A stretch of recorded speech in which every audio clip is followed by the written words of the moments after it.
No, Mitch McConnell, you do not get to rewrite your legacy. This is an important conversation for the deconstructing Christian, because you also may have missed this story with all the chaos going on. Even though Christian patriarchy attempts to soften the edges of the white Christian man's actions so that he is revered without discussing his flaws, Mitch McConnell has way too many actions to think that he is going to hide behind a sternly worded op-ed piece that attempts to sanctify his contributions to the absolute horrific mess that we are in right now in this country. McConnell attempted to position himself as the voice of concern about authoritarianism, especially about Viktor Orban, because on the surface, what Mitch is saying in this op-ed isn't wrong. Orban has consolidated power. He has weakened democratic structures, and he has reshaped the courts in ways that benefit his rule, not to mention all the human rights that he has just obliterated in Hungary. All of that is real,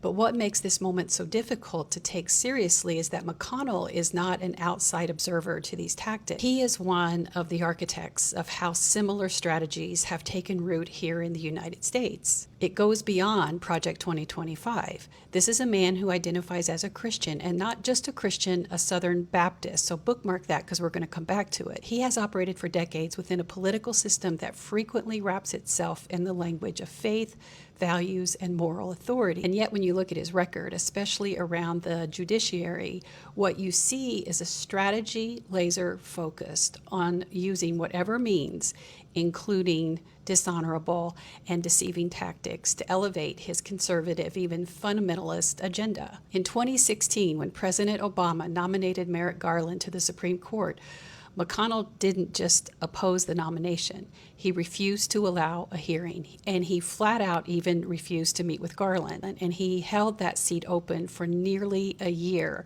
arguing that the American people should decide through the next election. And then what happens? 4 years later, with significantly less time before an election, he moved with urgency to confirm Amy Coney Barrett. That alone tells you this was never about principle. It's always been about control. And when you widen the lens, the pattern becomes even clearer. In the final 2 years of Obama's presidency, only 28% of his judicial nominees were confirmed. Under Donald Trump, more than 200 federal judges were confirmed. And that reshaped the courts in a way that will last for decades. McConnell admits that this was all premeditated. He said he would deliver the courts. So now when he criticizes Orban for court packing, McConnell is a hypocrite. That's a white Christian man rewriting history to appear more sanctimonious than the truth of his actions. Because the issue is not whether he recognizes the danger, it's that he participated in building a version of it that fit within the rules he knew how to bend.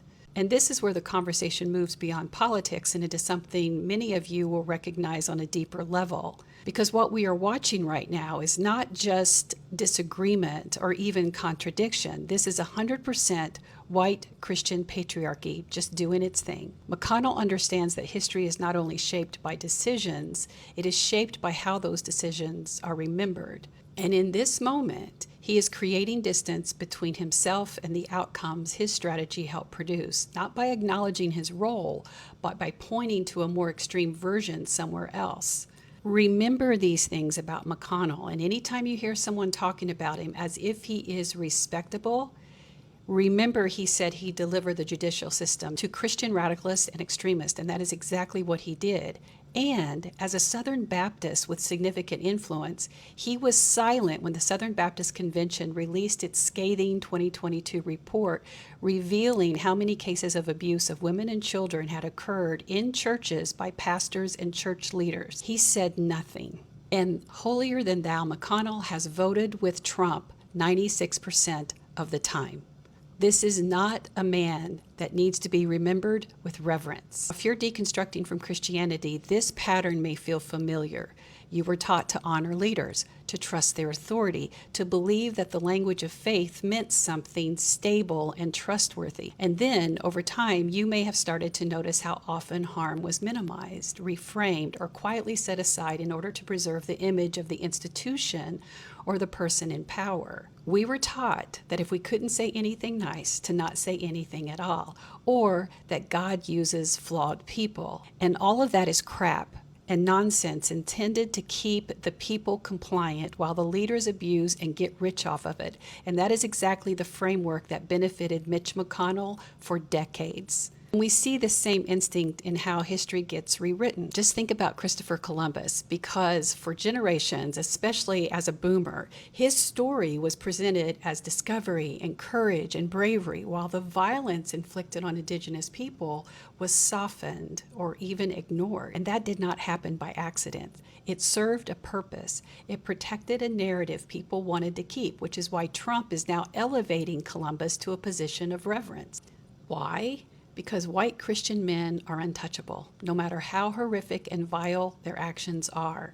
And that's the playbook that Mitch McConnell is relying on. Because when Mitch McConnell speaks now about authoritarianism, there is no mention of Merrick Garland, no acknowledgement of the intentional obstruction, no reflection on how aggressively the courts were reshaped once power shifted. Without that, what we're hearing isn't accountability. This is an attempt by McConnell to control how the story is told.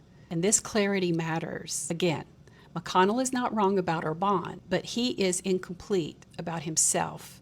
And that incompleteness is where people get pulled back into trusting voices that have not been honest about the systems they helped build. So this is not just about Hungary. It's about understanding how power operates, how it's justified, and how it's remembered. And once you see that clearly, it becomes much harder to be asked to revere someone who has never fully reckoned with their impact of their choices. Now, if you're deconstructing and want to heal from Christian patriarchy and reclaim your spirituality after leaving church, be sure to follow me on all my platforms so you can be notified when my latest teachings become available.